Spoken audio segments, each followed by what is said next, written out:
আসসালামু আলাইকুম and welcome. So আজকে আমরা শুরু করতে যাচ্ছি নতুন একটা চ্যাপ্টার, সেটা হচ্ছে আপনার নিওপ্লেশিয়া।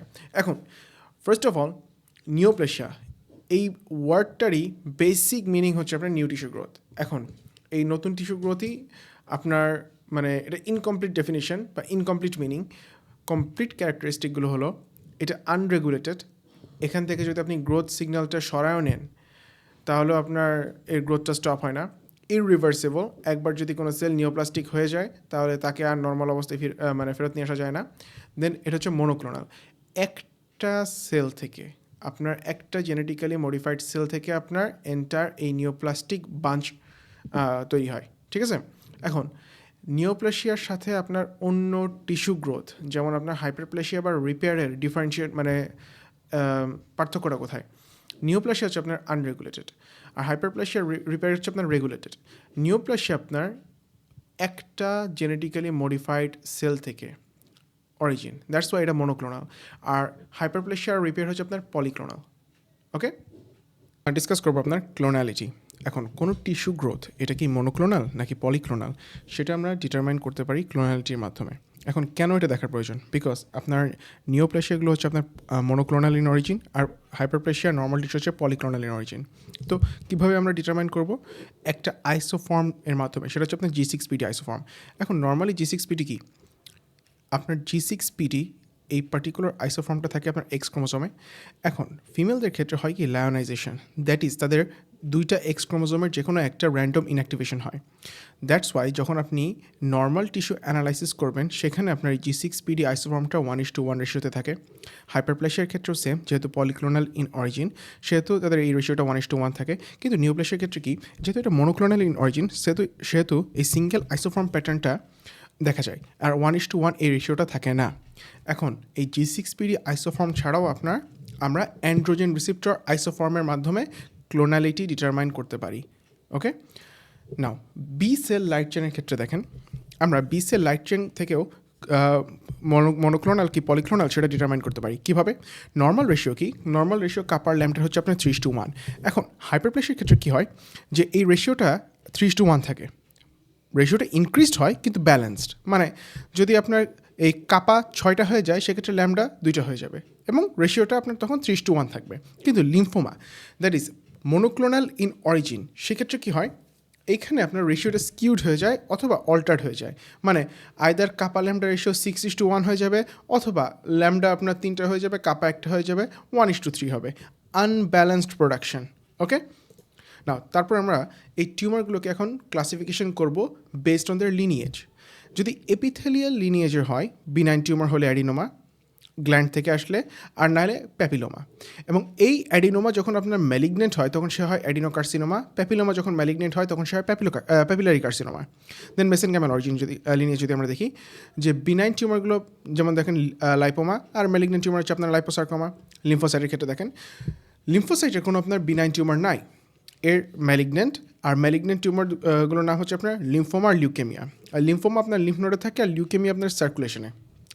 আপাতত এইটুকু বেসিক মনে রাখেন, পরে হেমাটোলজি চ্যাপ্টার আমরা ডিটেলসে দেখব। মেলানোসাইটের ক্ষেত্রে দেখেন বিনাইন হতে পারে নিভাস, আর ম্যালিগনেন্ট হতে পারে আপনার মেলানোমা। নাও ক্যান্সার যদি এপিডেমিওলজি খেয়াল করে দেখেন তাহলে অ্যাডাল্টের ক্ষেত্রে নাম্বার 1 কজ অফ মর্টালিটি হচ্ছে আপনার কার্ডিওভাস্কুলার ডিজিজ, সেকেন্ডে ক্যান্সার, থার্ড হচ্ছে আপনার সেরিব্রোভাস্কুলার অ্যাক্সিডেন্ট যেমন আপনার স্ট্রোক। আর চিলড্রেনদের ক্ষেত্রে দেখেন তাদের মর্টালিটির নাম্বার 1 কজ হচ্ছে আপনার অ্যাক্সিডেন্ট, সেকেন্ড হচ্ছে আপনার ক্যান্সার, থার্ড হচ্ছে আপনার কনজেনিটাল ডিফেক্ট। এটা আমি ইউএস ডেটা থেকে বলছি। ইউএসএমএল দিতে গেলে আপনার কিন্তু এই পার্টিকুলার এপিডেমিওলজির এই পয়েন্টটা মনে রাখা লাগবে। ওকে, না এখন আমরা নমিনক্লেচারের উপর ডিপেন্ড করে টিউমারকে ক্লাসিফিকেশন করতে পারি। যেমন এখানে টিউমারের বিহেভিয়ারের উপরে ডিপেন্ড করে তাদের ক্লাসিফাই করা হয়েছে, যেমন বিনাইন টিউমার আর ম্যালিগনেন্ট টিউমার। এখন বিনাইন টিউমারটা কি, সে লোকালাইজড এবং বিনাইন টিউমার কোনো মেটাস্টেসিস হয় না। এক্সেপশন হচ্ছে আপনার ইনভেসিভ মোল, যার মেটাস্টেসিস হয় কিন্তু সে আবার রিগ্রেসও করে। ম্যালিগনেন্ট টিউমারগুলো আপনার ইনভেসিভ এবং মেটাস্টেসাইজও হতে পারে ডিস্ট্যান্ট অর্গানসে। এক্সেপশন হচ্ছে বেজাল সেল কার্সিনোমা, যে ইনভেট করে বাট রেয়ারলি মেটাস্টেসাইজ। এখন দুইটা কমন বিনাইন টিউমার হচ্ছে আপনার ইউটেরাইন ফাইব্রয়েড আর লাইপোমা। নাও আমরা অ্যাডাল্টের কিছুক্ষণ আগে দেখলাম যে এপিডেমিওলজি অনুযায়ী অ্যাডাল্টের মর্টালিটির সেকেন্ড কজ হচ্ছে ক্যান্সার। এখন ক্যান্সার যদি আপনি ইনসিডেন্স দেখেন তাহলে ইনসিডেন্স অনুযায়ী নাম্বার 1 ক্যান্সার হচ্ছে আপনার ব্রেস্ট আর প্রোস্টেট ক্যান্সার, মানে ফিমেলদের ক্ষেত্রে ব্রেস্ট ক্যান্সার, মেলদের ক্ষেত্রে প্রোস্টেট ক্যান্সার। সেকেন্ড হচ্ছে আপনার লাং ক্যান্সার, আর থার্ড হচ্ছে আপনার কোলোরেক্টাল ক্যান্সার। কিন্তু আপনি যদি মর্টালিটিটা হিসাব করেন তাহলে নাম্বার 1 কিলার হচ্ছে আপনার লাং ক্যান্সার, সেকেন্ড হচ্ছে আপনার ব্রেস্ট আর প্রোস্টেট ক্যান্সার, মানে ফিমেলদের ব্রেস্ট আর মেলের প্রোস্টেট, আর থার্ড হচ্ছে আপনার কোলোরেক্টাল ক্যান্সার। তাহলে ইনসিডেন্স লাং ক্যান্সারের সেকেন্ড, বাট মর্টালিটিতে সে নাম্বার 1। কীভাবে? কারণ লাং ক্যান্সারের স্ক্রিনিংটা এখনও এতটা সেন্সিটিভ না। কোলন আর ব্রেস্ট ক্যান্সার আর প্রোস্টেট ক্যান্সারের প্রপার স্ক্রিনিং আছে, দ্যাটস ওয়াই আর্লি ডিটেকশন হয়, এবং আর্লি ডিটেকশনের কারণে আপনার আর্লি ইন্টারভেনশন হয়। নাও খেয়াল করে দেখেন কিছু মেজর স্ক্রিনিং টুল, যে কীভাবে আমরা এই স্ক্রিন করব। আপনারা যারা ইউএসএমএলই স্টেপ 2 এক্সাম দিবেন, 1 না 2 এক্সামের ক্ষেত্রে স্ক্রিনিং গাইডলাইনগুলো মেমোরাইজ করা লাগে, কিন্তু আপাতত এই 1-এর জন্য আর প্যাথোলজি রিলেটেড আপনার নামগুলো জানলেই হবে। যেমন সার্ভাইকাল ক্যান্সারের জন্য আমরা একটা মেথড ইউজ করি যেটার নাম হচ্ছে আপনার প্যাপসমিয়ার। সেখান থেকে আমরা সার্ভাইকাল ইন্ট্রাএপিথেলিয়াল নিওপ্লেশিয়া ডিটেক্ট করতে পারি, এবং আমরা যদি এখন ইন্টারভিন করি তাহলে আমরা সার্ভাইকাল কার্সিনোমা প্রিভেন্ট অথবা ড্যামেজটা মিনিমাইজ করতে পারবো। এখন ব্রেস্ট ক্যান্সারের ক্ষেত্রে ম্যামোগ্রাফি ইউজ করা হয়, এটা এক ধরনের এক্সরে, যা যেমন খেয়াল করে দেখেন কোনো ব্রেস্ট ক্যান্সার বড় হওয়ার পরে দ্যাট ইজ আপনার প্যালপেবল টিউমার ডিটেক্ট হতে তার 2 সেন্টিমিটার হওয়া লাগে, তার আগে আপনি ফিজিক্যাল এক্সামিনেশনে এটা ডিটেক্ট করতে পারবেন না।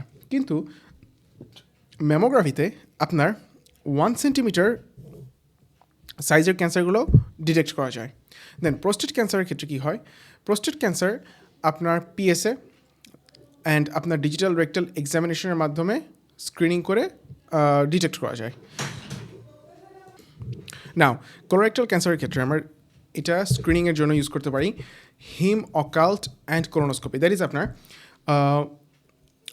Faecal occult blood testing. That is আপনি ফিকাল ম্যাটার নেবেন, ফিকাল ম্যাটার নিয়ে সেখানে আপনি occult blood, hidden blood trace করবেন, আর না হলে বেস্ট হচ্ছে আপনার কোলোনোস্কোপি করা। ওকে, এখন স্ক্রিনিং কেন দরকার? ওয়েল, একটা ক্যান্সার এর ফিজিক্যাল সিমটম বা ক্লিনিক্যাল সিমটম অ্যাপিয়ার করার আগে তার অ্যাটলিস্ট 30 বার ডিভিশন হয়ে যায়। সো চিন্তা করে দেখেন, আপনি যদি স্ক্রিনিং করেন এবং এই 30টা ডিভিশন কমপ্লিট হওয়ার আগে এইটা ক্যান্সারটাকে ডিটেক্ট করতে পারেন, তাহলে সেই ক্ষেত্রে আপনি আর্লি ইন্টারভেনশন করতে পারবেন, অ্যান্ড ডিটেক্ট করতে মানে আর্লি ইন্টারভেনশনের কারণে আপনার আউটকামটা বেটার হবে। Early intervention leads to better outcome, শুধু এটুকু মনে রাখলে হবে।